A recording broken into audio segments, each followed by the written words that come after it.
Okay, Ryan, if you could describe kind of the history of the Bundy family and how they got to Bunkerville, and how did you acquire the land when you got here and that type of thing. All right.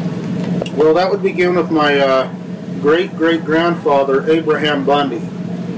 Now, Abraham and Ella Bundy lived in Nebraska. Was their home ground. And a missionary, an LDS missionary from Bunkerville named Stephen Bunker, traveled to there and came in contact with my great-great-grandfather.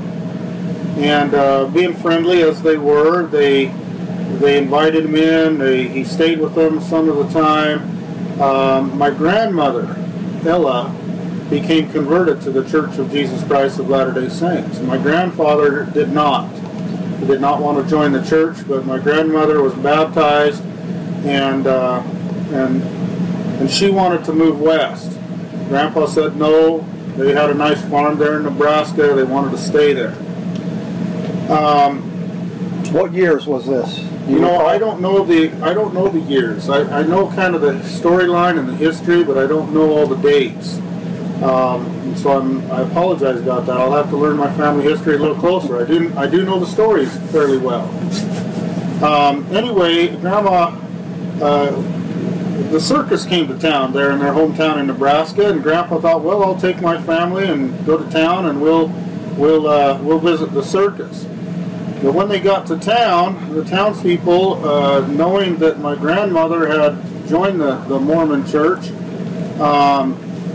and in that day, and in that area, it wasn't too friendly to the Mormons.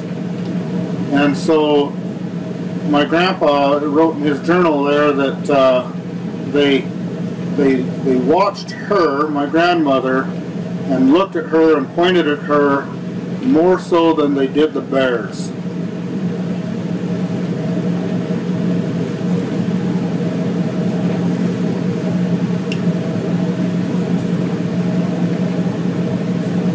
That made my grandpa pretty mad. He loved his wife. She's a good woman. So he decided to move west as she wanted, to go be with the saints. So as they traveled, and I don't know the events that took place, but my grandfather also became converted to the LDS faith, the Church of Jesus Christ of Latter-day Saints, while on the trail, and decided to be baptized by the first person who had the authority to do so. That happened in Logan, Utah, and he was baptized in a ditch. Now, again, they were coming west. They didn't know a single soul out here besides the missionaries that had gone and visited them. Again, one missionary was Stephen Bunker from Bunkerville, Nevada. The other missionary was from Richfield. I'm trying to remember his last name. I do remember that it started with a B also, but I can't remember the name. But they must have been a little closer to Stephen Bunker, and so they came to Bunkerville. Now, they didn't necessarily settle down just yet. They did buy some property in Littlefield Beaver Dam area in Arizona, which is a short distance from Mesquite, Bunkerville area. They purchased that land, but didn't stay there. They had an opportunity to go to the colonies down in Mexico, and the LDS Church was settling missions and settling this western land from, a lot of the western land, but it went all the way down into Mexico. So they went down to Mexico. Colonial Morelos, I believe, is where they went. But then the Mexican-American War broke out. Pancho Villa was pushing everybody out, and so the United States government said, American people, you can come back, and we'll put you on a train, and we'll send you to wherever you want to go in the United States. One-way ticket type of deal to get you out of Mexico.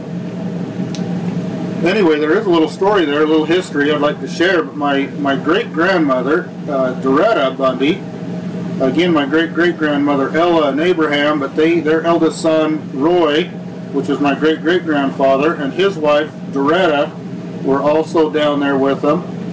And the men were all working out at the mines there in Morelos.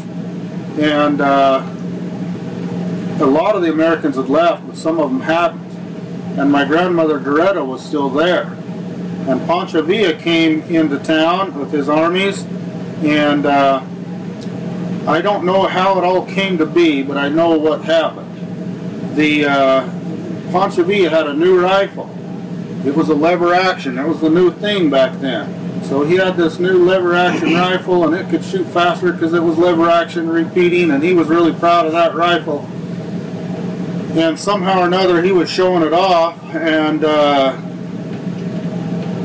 went up to shoot a target, and he missed. And again, like I said, I don't know how all this transpired, but my grandmother Doretta was there, and she took his rifle and she shot at the target and hit it. So they kind of had a shooting contest between Pancho Villa and my grandma Doretta, and she won the contest, and so he was a little bit shamed and he left with his army. And I don't know, like I said, I don't know the entire story. I know that that's a true story, but I don't know all the details of the story. But anyway, the men did come from the mines, and had they been there, they probably would have been killed at that time because they were Americans and the Mexican army was there. They did get on a train, and they had either had some contact or some, I don't know why, but they went all the way up to Oregon. And they tried to settle down in Oregon, and interesting story there was that gardens were just plentiful. There's lots of water, lots of greenery, and they must have been over by the coast on the west side of the state, and they just went crazy, gathering food and bottling and keeping food, and the people thought they were weird. Well, they forgot that in the desert food wasn't so plentiful when you had to earn, and you had to grow and earn everything, and the gardens were tough. But the people weren't very friendly. They weren't very friendly up to them, again, because of their Latter-day Saint faith, and because they thought they were strange. They were gathering up and keeping all the food and hoarding food and stuff. And so, again, they decided to leave there, and they came back to Bunkerville, Beaver Dam. They actually repurchased the same land that they had purchased before. They had sold their land in Beaver Dam. They bought the same land back. But again, they didn't stay in Beaver Dam. They moved to Kaylin and St. Thomas. And those two towns are now ghost towns that are buried underneath Lake Mead. Back then, they were, again, other Mormon missions or Mormon colonies, so to speak. And but hey, it's hot. It is dry. They called that the Muddy Valley Mission or the Muddy River Mission. And the LDS people tried to settle that and actually failed those settlements several times before they finally made it work. I mean, that's how tough life was there in the Muddy Valley. Anyway, one hot summer day, they were raising melons, by the way. My ancestors have raised melons all this time, and we still raise melons today. But they hadn't had any meat. They'd just been eating vegetables or whatever they could grow. They were hungry for some meat. They decided to go hunting, and so they headed east from Kaylin and ended up over in the Arizona Strip area, Mount Trumbull. And when they got up there, the elevation was a little higher. It must have been a good year. The grass was green, and it reminded my grandfather Abraham of Nebraska, at least that little Cactus Flat Valley. And so I don't know whether they ever got a deer or anything over there, but my great great grandfather Abraham, he settled down there, and he sent his sons. He says, "I'm not leaving here. I'm not going back to the Muddy Valley." And he stayed there, and Roy and the other boys went back to Kaylin, and they moved their families out to the Arizona Strip. Now, I don't know how long. That's a very, very rough terrain between the two areas. I don't even know how they did it, to be honest with you. But you got to realize, you know, we talk about Mormon pioneers, or the pioneers coming west, or the Gold Strike pioneers, or you know, they traveled from the East Coast or east, you know, say Missouri or whatever, over to California or Utah, and you know, you're looking at 1,000 miles. But you realize my ancestors made that trek, and then they went 1,000 miles south to Mexico, and then they went 2,000 miles north to Oregon, and then they come another 1,000 miles. I mean, how many thousands of miles can a family go in a wagon? So here they are going again. Now it's just a couple hundred miles or whatever, maybe not even that, maybe only 100 miles, but still it's awful rough terrain. And they got over to Mount Trumbull area, and they were out of water in their wagons, and the trail had been dusty, and there weren't any springs available. They didn't find, there wasn't any live water to, you know, the Colorado River's a mile deep. There is no water there. And my grandma Ella, she wanted to wash the babies up from the trip, wash the little kids up, and she asked my grandpa where the water was, and they only had a little bit left in their barrel, and he's like, right there's your water. You either use it all now or you can save some for tomorrow.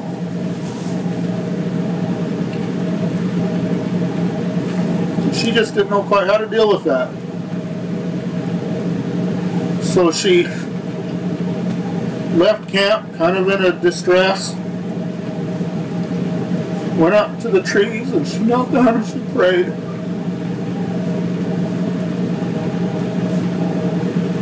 I guess she received an answer because the Lord told her that that was a good place to raise her family.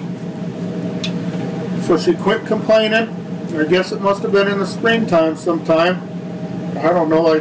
I hear that she found a little snow that was still left under one of the cedar trees, and she took her broom and she swept up a little bit of snow, took it back to camp and melted it down, and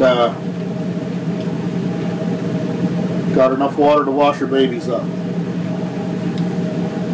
And from that point on, my family settled on the Arizona Strip. Now that Arizona Strip is just on the other side of the Nevada line, and our ranch right here borders that Arizona-Nevada line. So really, you know, yeah, we're in Nevada, they were in Arizona, but it's really still home ground. Really still home ground.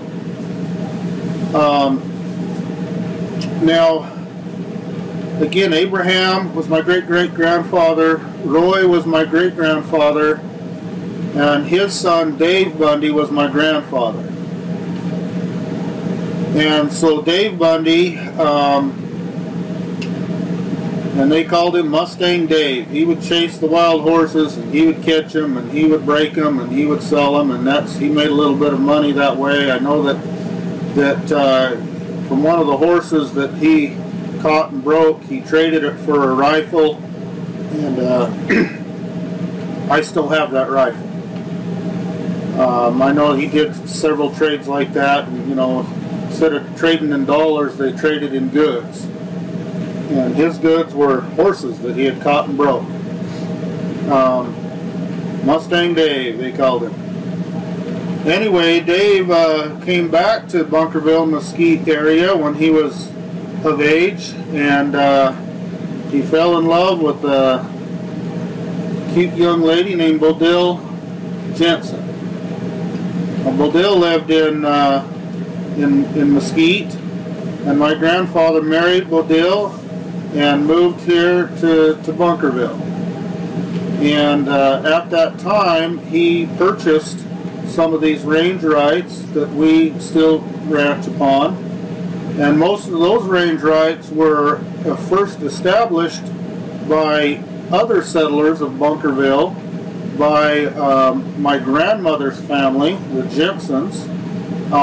She was also related to Abbots and some Adams, and there are several other old family names that were old early pioneers of Bunkerville and Mesquite area.